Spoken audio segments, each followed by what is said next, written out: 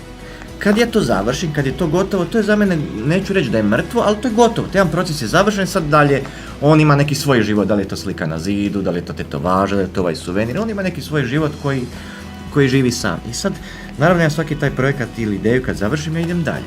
Tako da, što se tiče tih izložba, to su bile izložbe i ja sam radio body painting i fotografije, puno tog je napravljeno i veliki projekt i sa Stefanom Lupinom i sa ostalim fotografima iz cijele Europe i svijeta. Ali dobro, to je super ocijenjeno, to je prošlo, bilo je fantastično, lijepo sjećanje i mislim da čovjek ne treba živjeti na staroj slavi, nikad.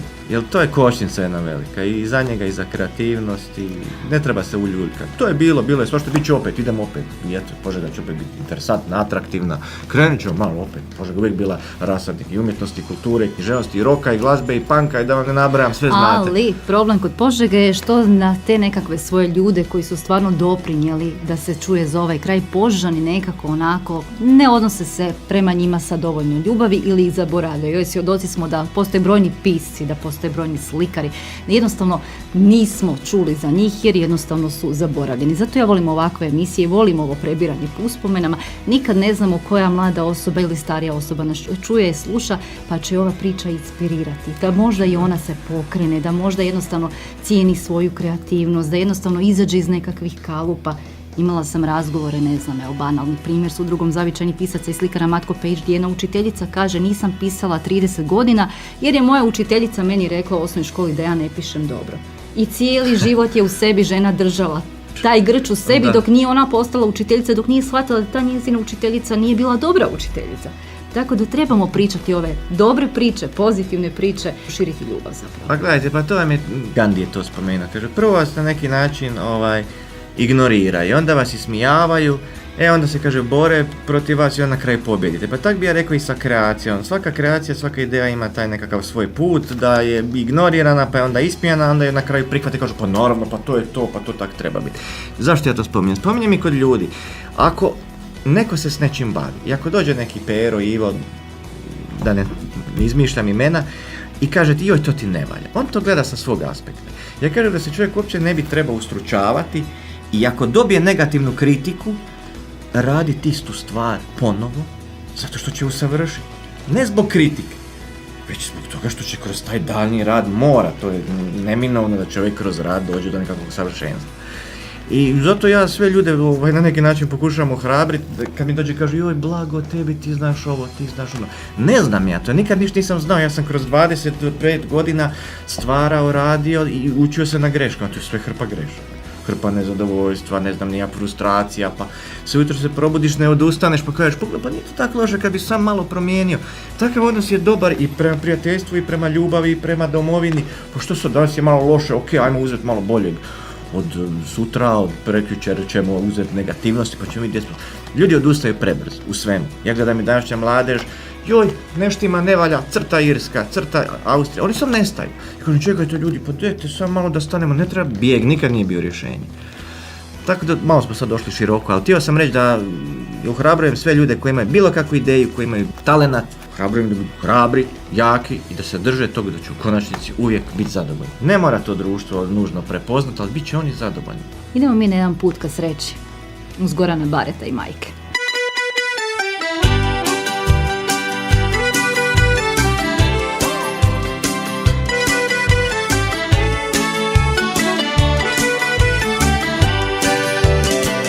Gdje je nestao čovjek, gdje se skrivao, iz vagona godina, na tračnice ispao, gleda gdje su znakovi, kojim putem krenuti, može li tko reći, gdje je put ka sreći, samo živi, samo budi, svi odgovori doći će sami, samo stoji na svjetlu i doći će kraj tami.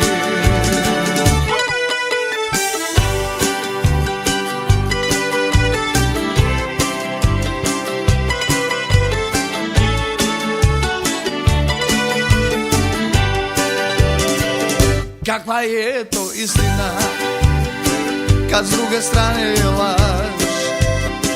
Izvrnute vrijednosti, strah, samo strah, neostvareni snovi, radiš ono što ne voliš, ali mogu ti reći, a gdje je put ka sreći? Samo živi, samo ubudi, svi odgovori doći će sami, a samo stoj na svijetu i doći će kraj tami.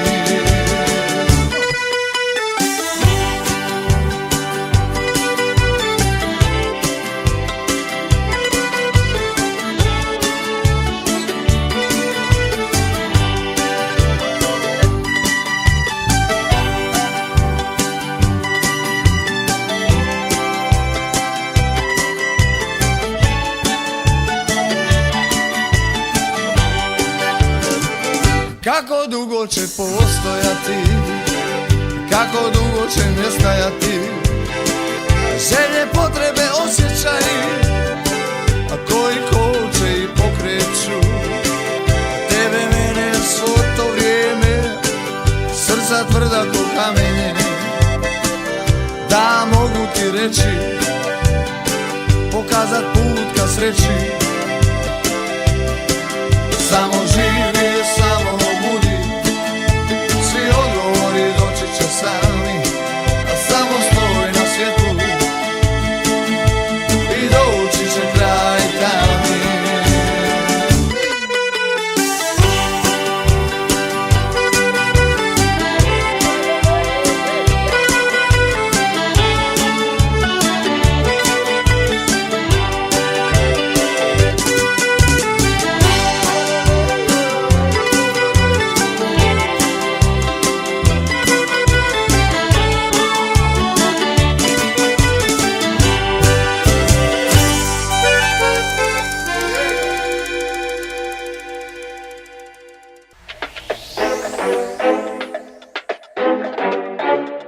Pokretači.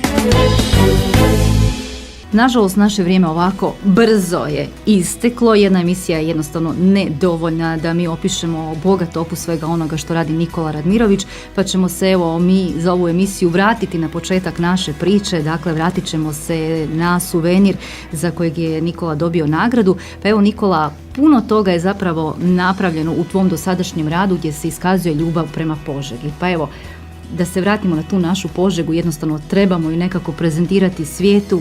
Iz turističke zajednice stalno nekako pričaju, žele dolazak turista, žele da postanemo turistička oaza. Tvoji projekti konkretno također mogu privući turiste. Pa evo, već je puno toga napravljeno. U konačnici ova kockica će krenuti iz Požege. Ja sam Požežan, ona je krenula, tu ideja je napravljena i moja namjera i želja je da krene iz Požege. Zašto moja ljubav prema Požegi? Pa ja sam se rodio u Požegi, našao opet svoju najveću ljubav u Požegi. Mora biti, tu sam ja, odavde, to je to. Zato je Požega prisutna i sad ja bih volio da to ne bude nekakav sad samo nagradica je bila, prošlo je to sve interesantno. Iskreno bih volio da Požega, recimo, ne znam, da je možda Spinvalis pravi tu kocku od drveta ili da, kako sam rekao, Zvečevo pravi možda neku čokoladu ili da napravimo nekakav park ljubavi, zašto ne imamo tamo park gdje stavljaju one male lokote ljubavi pa napraviti možda par tih velikih srca. Kao nešto kao skulpture, nešto po čemu bi bili interesantni i za medije strane i za općenito nekakva atraktivnost koja može biti u ovom slučaju internacionalna, malo šira. Ta poruka ljubavi iz Požege, iz Hrvatske. Ko bi odbio poruku ljubavi? Bilo gdje u svijetu. Da zapravo mi kad negdje putujemo, onda volimo slikati i kipove i skulpture, a zapravo u Požegi toga jako malo imamo. Evo, kad je napravljen kip, recimo Nikoli Tesli, on je stvarno interaktivan, ljudi se vole fotografirati kraj njega i dan danas, a postavljen je godinama. Točno. Tako da bi ove skulpture stvarno privukle ljude. Samo što vi tih kipova imate ih puno, imate svagdje, manje više se puno stvari ponavlja, ali ovako nešto drugačije, ja kažem što recimo ne pamtim, neki veći gradovi možda nemaju takvu veliko srce, neku skulpturu, ma nije nužno da je velika, nego da je interesantna ljudima, da se mogu oko nje možda nekako interaktivno, o tom ću još malo razmišljati.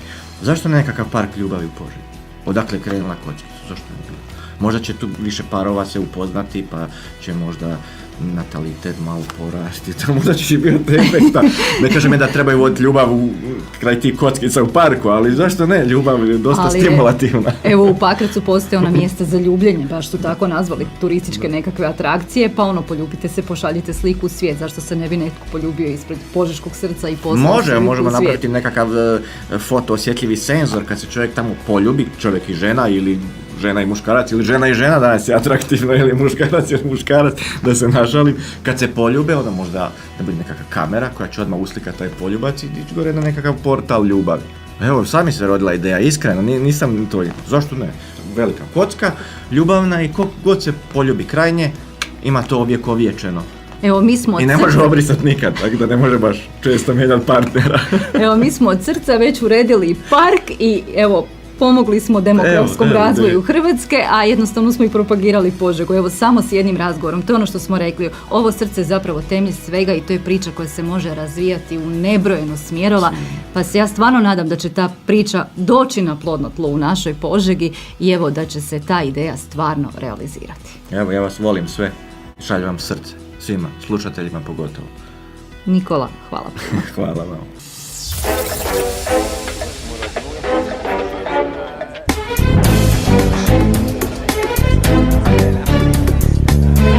Pokretači.